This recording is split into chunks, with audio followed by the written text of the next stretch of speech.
The movie starts with an army that looks alert, onto an emergency. Every soldier is fully clad in uniform and armor. The situation looks tense as the man on the radio talks about a transatlantic plane landing in their airbase. They say that the plane is hijacked and everyone is preparing to shoot at a single site of conflict. A man in black, their chief, arrives at the base when the airplane lands. All around the plane are cars with loaded armed soldiers. The chief looks at the plane and inquires about any survivors. He asks them not to shoot until they have saved the civilians. Suddenly, a parachute drops down with a little boy. The boy looks exhausted, with a teddy bear in his hand. The soldiers run to him and take the harmless boy inside. The chief in charge spots a man in the pilot's seat who has an injured arm and who tells them that he isn't.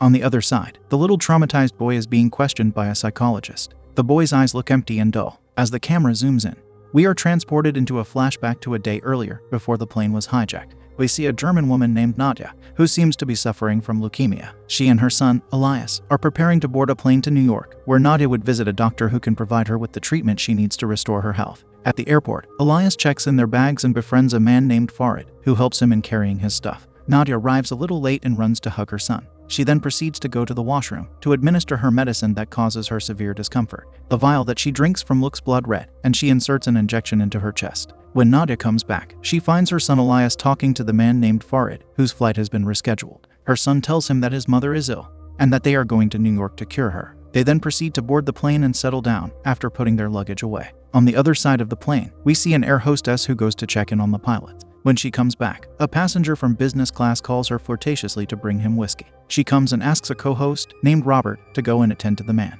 The man looks back at the gorgeous lady and grunts in disapproval. Back on the other side, we see Nadia with her son. She looks stressed and out of breath. As she opens up her diary, she sees a picture of her family with her husband and son and is transported back to the days when she used to be happy. She reminisces the days she spent with her love.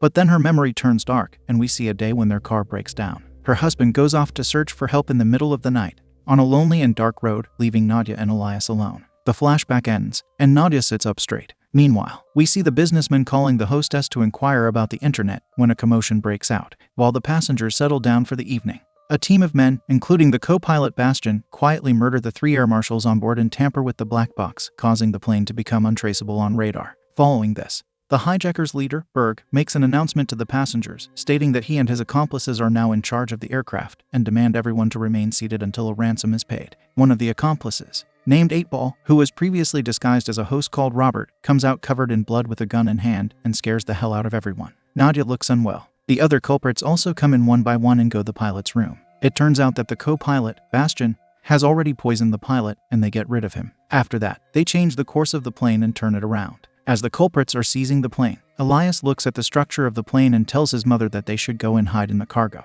The hijackers come and collect a few people to drag them into the other side. As they get busy with the deed, Elias sees his chance and runs to hide. Nadia's heart almost bursts out of her chest for her son, and she runs after him. Just as they are midway, the psycho hijacker named 8-Ball sees them and shoots. Nadia covers her son and is shot several times. The hijackers proceed with the second phase of their plan, assuming that the woman, Nadia, is deceased. They compel Farid to create a statement that suggests the aircraft has been taken over by, fully aware that this will result in the plane being targeted and shot down. As Nadia gradually comes back to consciousness, she starts to relive the day her spouse, Nikolai, was slain. While on a family trip, their car broke down, and he went to a nearby farmhouse for assistance, but did not return. Nadia went in search of him, and was horrified at what she saw. She was then assaulted by the one who slayed her husband, a vampire who managed to sink his teeth into her hand before being incinerated by the morning sun. Nadia was subsequently transformed into a vampire. Slowly, Nadia regains consciousness. With blood splattered all over her, she moves down to the cargo hold and removes her contacts and dentures that hide her altered eyes and fangs. She finds a dog there and continues to take its life and sate her hunger for blood.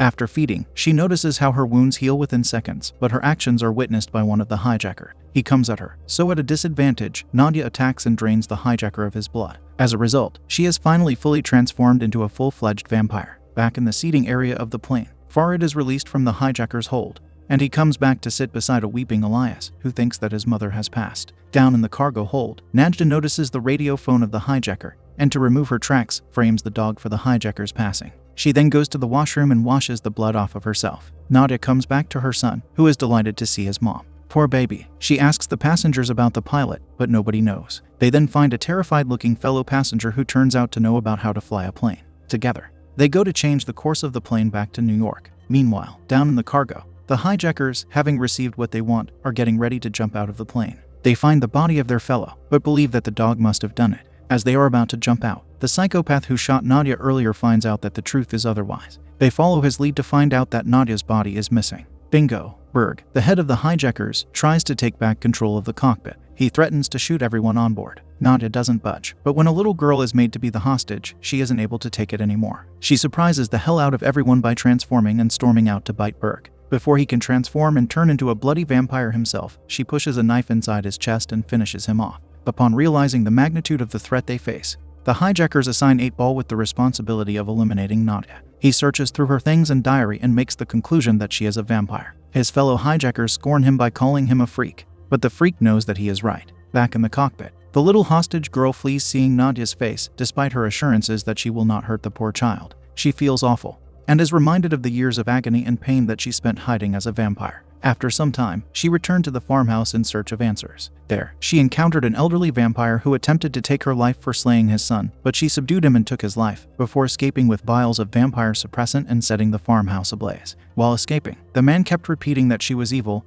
they were evil, and that they must stop the spread of this evil. Back in the present day, using UV light, 8-Ball incapacitates Nadia and draws a sample of her blood. He then tries to stake her, but his plan is disrupted when Elias confronts him with Berg's gun and unintentionally breaks a window, leading to a sudden decompression of the cabin. This prompts the hijackers to swiftly regain control of the cockpit. They crash in, take out the boy there, and restore the air pressure in the cabin. Nadia brings Elias to Farid and goes off to hunt down the psychopath who took off with her blood vial. 8-Ball escapes to the cargo hold and injects himself with Nadia's blood. Nadia attempts to incinerate him, but her efforts prove insufficient to vanquish him entirely. The psychopath transforms into a monster in both flesh and bone, and eliminates all of the other hijackers except for Bastion, while the remaining passengers arm themselves for protection. Nadia persuades the passengers of her intention to assist them, and together they confine 8-Ball to the cargo hold and secure the airplane. On the other side of the plane, the businessman lays, heavily injured and bleeding. He is then attacked by another passenger who has turned into a vampire, but the others save him from being bitten. A nurse is called, who tends to everyone's wounds. He tells the nurse that she must heal him, he will pay her handsomely. The nurse is unable to say anything, as the injury seems too severe to be treated. Nadia, on the other side, brings Bastion in to turn the plane around towards New York,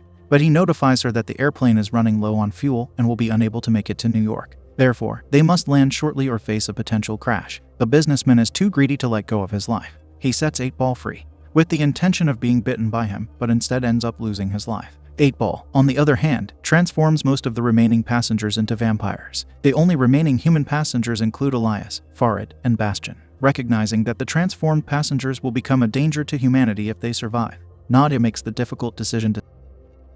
She decides to seize the hijackers' explosives and detonate them, understanding that this will result in her own demise as well. However, before she can carry out her plan, Elias intervenes and takes her place. He manages to secure the detonator, but is quickly besieged by the vampires. Unable to see her son in danger, Nadia implores Farid to take care of her son Elias, and then slays and consumes Bastion. However, when she attempts to rescue her son, she is assaulted and drained of her blood by 8-Ball. Just as 8-Ball is about to attack Elias, Farid alters the course of the plane, steering it into the direction of the rising sun. The sunlight burns 8-Ball, causing him to fall from the plane and perish into nothingness. The most satisfying moment in the entire movie. Elias then saves his mother's life by giving her his blood. She is saved, but rejects him and flees to save his life. The plane then lands in Rath Base in Scotland, and Elias, tired and exhausted from all the tragedies that he went through, comes down. Back to the present day, Elias warns the authorities of the threat, but they ignore his pleas and send him in an ambulance to a hospital. Farid is also taken out of the plane, and the ignorant authorities board the plane looking for survivors, only to find their own demise. Elias escapes from the ambulance and runs towards the plane, calling out Farid's name, who also sees him from the vehicle down on the ground and calls for him. Nearing the plane, Elias watches as his mother emerges and attacks a soldier,